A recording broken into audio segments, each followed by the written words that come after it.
Is pardoning 16th century witches good use of the First Minister's time? And if so, where do we go next with this? Who historically should we excuse or forgive, and where do we end this?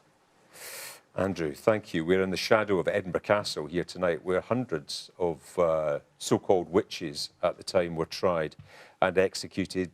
Kate Gallagher-Swan, was this a good use of the First Minister's time to offer this pardon? I believe the First Minister gave the pardon on International Women's Day. We get one day. I think understanding our history, learning where we come from, is fundamental to knowing who we are and where we're going.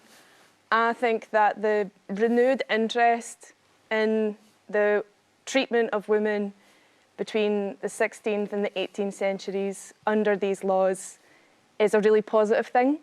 I don't know why you wouldn't be interested in understanding that history, because that history of misogyny is intrinsic to the misogyny that we continue to experience today.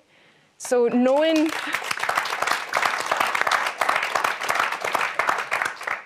understanding the roots of that, and you know that the legislation that condemned witches was also connected to legislation that continues to impact women today. So I think that it's a positive thing. I think that, you know, when you look at the figures even, you know, Scotland, I believed 5 times the average across Europe were put to death in Scotland. So we have a specific, you know, important historical precedent that we should learn about. And I'm all for it. I want to know more about the history of misogyny in Scotland so we can stamp it out in the future. You asked the question. What do you think, Andrew? Well, I think that's perfectly right. Find out all you want about it. And that's not difficult to do if you've got the will and the sort of interest to do that. It doesn't take government time to actually spell that out to people. Alistair Allen, good use of the First Minister's time, this, on International Women's Day? Well, the 1563 Witchcraft Scotland Act was passed in the Scottish Parliament, so it's not unreasonable that the subject gets a mention now in the Scottish Parliament when we realise what a monstrous crime it was against millions of women across Europe. Hugo Rifkind, what's your view on this? Was it a good use of the First Minister's time to concentrate on this, especially on International Women's Day? Well, I'm tempted to say if there's anyone whose good books you want to stay in even 500 years after they're dead, then it's witches. But no, look, of course. I mean, I doubt it took her very long. It's a sort of I mean, it was a comment. It didn't take her long. The witch trials, the persecution of women that witch trials represented, persecution of many people, principally women that witch trials represented, was a kind of sort of, you know, systemic bigotry against women that scarred most of Europe. It's not a small deal. I'm almost sorry to have just made a joke about it. Of course, it's not a small deal. You know, it's a troubling part of our historical legacy, and I don't see any harm in acknowledging that at all, and quite the opposite. Is it meaningful, though, to offer a pardon to people who, you know, we don't know who their relatives are? It's not like we're apologising to people who have still got a linkage back to it.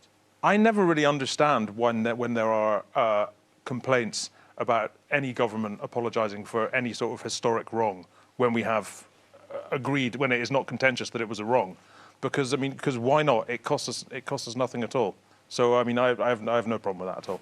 Miles Briggs, good use of the First Minister's time. Well, I think for a lot of campaigners that apology was important, and as has already been said on International Women's Day, I think it was appropriate.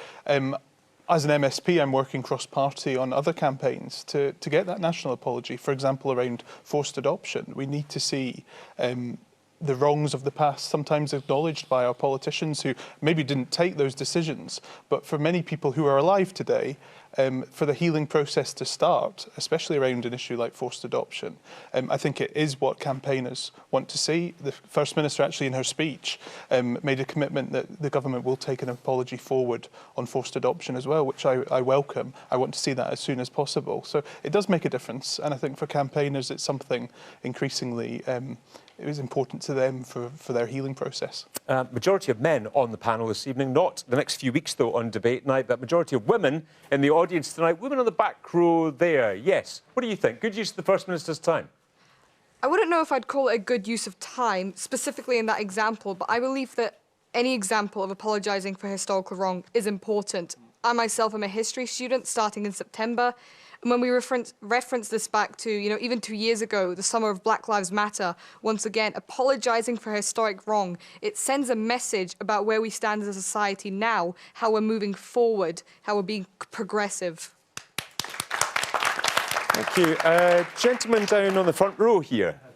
You said it wasn't relevant. It is relevant. Places like Weems, a lot of these families still live in these places. And the witches, the people that were persecuted, they were tortured in really brutal deaths. So it's only right that we should acknowledge that.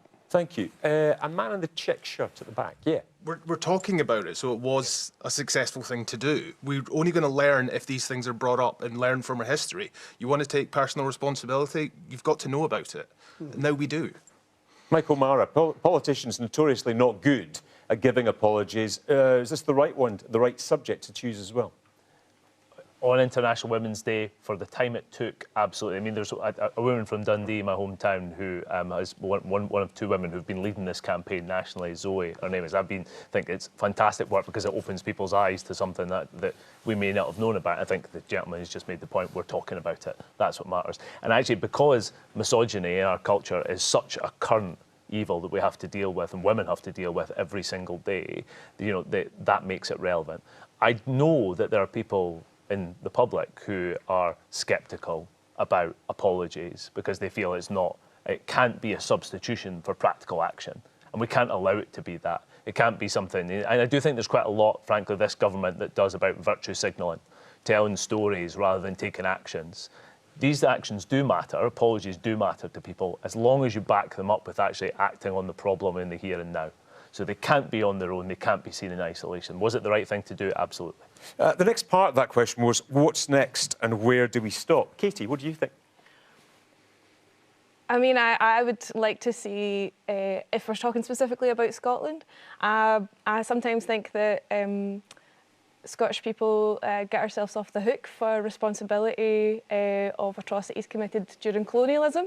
I'd like to see us understanding that history a little bit more, integrating that into our history syllabuses a little bit more, because it's only with understanding and reckoning with our past that we can free the future generations and make sure that those atrocities don't happen again. And that's a conversation we've at least started to have in recent years. Alistair Allen, as an MSP for the Western Isles especially, what about the Highland clearances? There have been calls for an apology for that down the years. Yeah, it's certainly something that needs to be recognised. I mean, I think at the root of a lot of these things is the fact that we don't know enough about our own history. I was speaking in a debate in Parliament about this subject, and some people seem to run a mile from it as if it was some sort of nationalist conspiracy. But in fact, if we don't know about our own history, if we don't teach about our own history, then it's not just that we don't get to know about the good stuff, we don't get to know about the appalling stuff that we've done as a country. And whether that's the Highland clearances or a role in slavery or a role in imperialism, we have to know about it. And to be honest with you, I think people in Scotland increasingly realise that compared with most countries in Europe, people in Scotland know abnormally, or are taught formally, abnormally little about, or have been until recently, about their past. I think it's a good thing that we're learning more, a good thing that there's more Scottish history in schools, a good thing that we talk about historical subjects like witchcraft, because without knowing about them, we can't form any opinion about them at all. Hugo, what else should we address? I'm thinking maybe the Bay City Rollers, I'm not sure. No, look, I think we can have the wrong focus on this sort of thing. I don't think we should think of it in terms of trawling our past, looking for things we're ashamed of and saying sorry. What we're talking about really is problems that we have conquered, that we have moved on from. You know, I mean, down south there's been a huge amount of discussion of empire lately and the legacies of empire, the legacies that empire have left on well, I mean, all of Britain, but England particularly.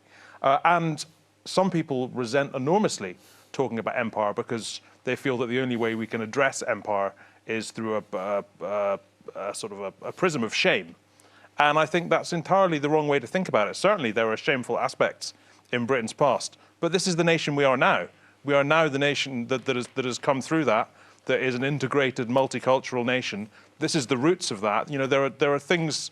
The more that we acknowledge the bad things that exist in our past, the better a nation we become. And so I think thinking of it in terms of shame is just completely the wrong way around. Let's hear from the audience just finally on this. Lady there, yes, on you go. Hi, I just want to say it's quite worrying that we only want to, or think it's acceptable to talk about this on International Women's Day. This shouldn't be a one-day event. There's plenty of other days. And the fact that we're actually saying it should, to only be spoken about on this day says a lot about where we are as a society, that we have to put it onto one day. And you think it was absolutely the right thing for the First Minister to do as well, yeah? Well, we should be learning about history, as other people have said in the audience. It's important to know where we've come from and what we went through, and to also teach our future generations about it as well. We're going to get progressive change by going through history and seeing what we've done wrong. Thank you. Thank you very much indeed. And thanks to all of you for your views here this evening. We're out of time on debate night.